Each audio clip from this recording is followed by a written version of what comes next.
कारण अर्थसंकल्पीय अधिवेशनाचा सूप वाजणार आहे। अंतरिम अर्थसंकल्पावर सर्वसाधारण चर्चा सुद्धा होईल।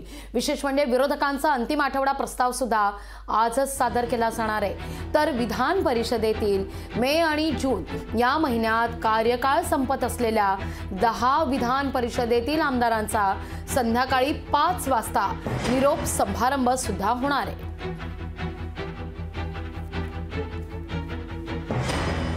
याच विषयी अधिक माहिती घेण्याकरता थेट जाऊया विधिमंडळ परिसरामध्ये आपले प्रतिनिधी स्वप्नील जाधव यांच्याकडे। स्वप्नील, आज सगळ्यांचंच लक्ष अधिवेशनाच्या या सगळ्या कामकाजावर लागलेलं आहे, कारण अर्थसंकल्पीय अधिवेशनाचं तर सूप वाजणारच आहे, शिवाय विधान परिषदेतील 10 आमदारांचा आज कार्यकाळ सुद्धा संपतोय।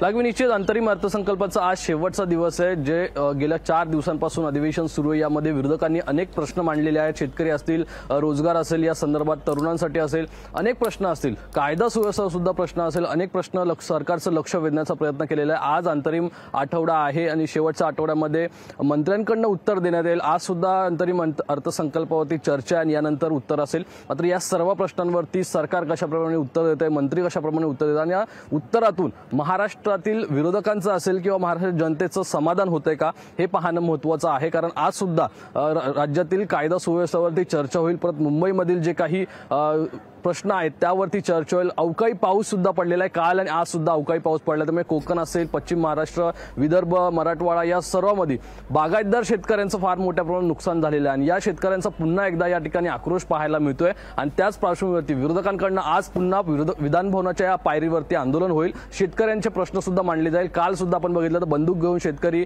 विरोधक आहेत ते पायरीवरती आंदोलन करत होते। मात्र आज शेतकऱ्यांच्या मुद्द्यावरती विरोधक आक्रमक होतात का, हे पाहणं महत्त्वाचं ठरणार आहे। जे बागायतदार शेतकरी आहेत, ज्यांचं नुकसान झाले, त्यांच्यासाठी भरीव मदत आज हे सरकार या ठिकाणी घोषित करतं का, हे पाहणं महत्त्वाचं ठरणार आहे। दुसरीकडे विधान परिषदेतील 10 आमदारांची आता निवृत्ती होणार आहे, त्यामुळे त्या निवृत्त आमदारांचं फोटो सेशन होणार आहे। या विधान भवनाच्या प्रांगणामध्ये त्यांचं फोटो सेशन होईल। विधानसभा अध्यक्ष, उपसभापती आणि राज्याचे मुख्यमंत्री, दोन्ही उपमुख्यमंत्री या ठिकाणी असतील आणि हे फोटो सेशन होईल। मात्र त्यापूर्वी हे अधिवेशन असेल, अर्थसंकल्पीय अधिवेशनाचा सूप वाजणार आहे। मात्र या अधिवेशनातून महाराष्ट्राला नक्की काय काय मिळालं, हे एकंदरीत या मंत्र्यांच्या उत्तरातून आणि शेवटी मुख्यमंत्री एकनाथ शिंदे यांच्या उत्तरातून महाराष्ट्राला कळणार आहे। निश्चित स्वप्नील, आता तुम्ही उल्लेख केला की अवकाळी पाऊस सध्या 2 दिवस महाराष्ट्रात झालेला आहे आणि नेमका हाच मुद्दा विरोधकांकडून आज उपस्थित केला जाऊ शकतो, कारण याला पार्श्वभूमी आहे थक हमी संदर्भातली। 11 लाभार्थी आहेत याचे सत्ताधारी पक्षातले, ज्यांना थक हमी देण्यात आलेली आहे। त्यामुळे आज सामनाची सुद्धा हीच हेडलाईन आहे की 11 लाभार्थ्यांना थक हमी देण्यात येते आणि तिथं अवकाळीचा फटका बसलेल्या शेतकऱ्यांकडे मात्र दुर्लक्ष करण्यात येतं आणि नेमका हाच मुद्दा आज सभागृहात गाजू शकतो।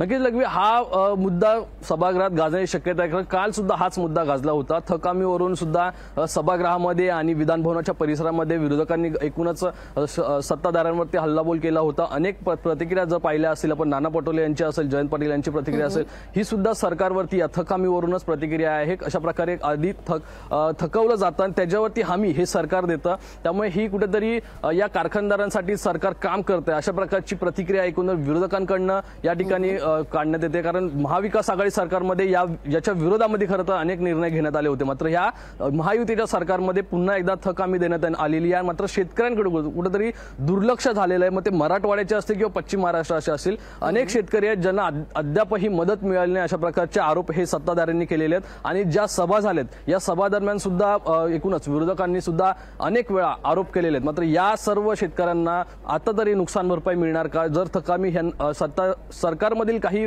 लोकप्रतिनिधींना मिळत असेल तर शेतकऱ्यांना मदत कधी मिळणार, असा एक प्रश्न निर्माण होतो। लागवी निश्चित स्वप्नील, तुर्तास धन्यवाद तुम्ही दिलेल्या एकूणाचा सविस्तर माहिती करता। तुमच्याकडून या सगळ्या संदर्भात वेळोवेळी अपडेट घेतच राहू। लोकशाही मराठी ऐका, पहा, जागरूक रहा।